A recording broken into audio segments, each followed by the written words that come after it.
You cannot drain blood from a turnip. Growing up, my dad used to say a whole lot of different things.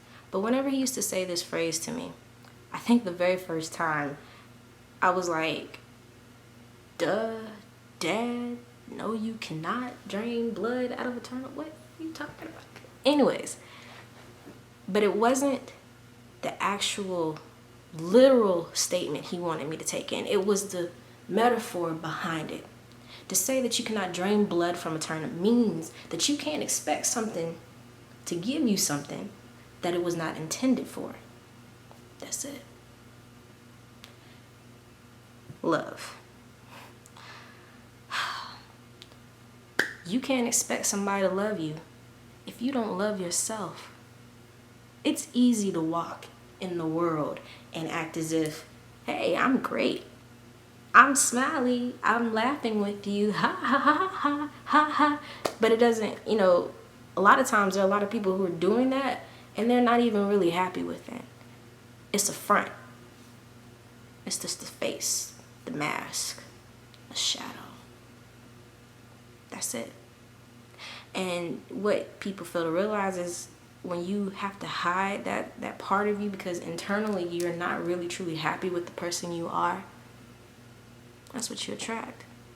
You attract other people who internally are not really happy with who they are. And they're not going to be able to love you. Because for one, they got their own issues. They got their own battles. They're feeling pretty icky about themselves as well. In order for you to be able to find someone to love you the way you want to be loved and the way you desired to be loved, it starts with you. It all starts with you. You have to love yourself first. That's the only way. That's the only way you can ever attract positivity in the sense of finding someone else to love you, finding somebody else to care about you. That's the only way. It starts with you. You have to love yourself first.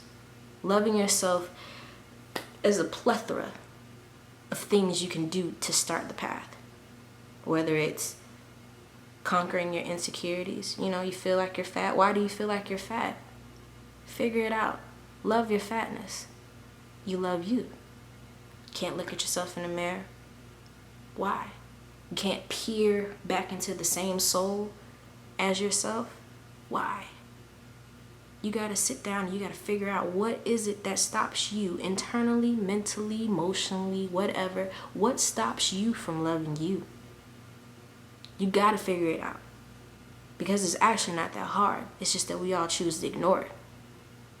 But I promise to you, the moment that you figure out what it is that stops you from truly loving yourself for the amazing individual that you are, everything comes naturally, easily. You don't have to fight. You don't have to prick. You don't have to do nothing. Because when you love yourself, these standards are developed within you. And you know how you want to be treated.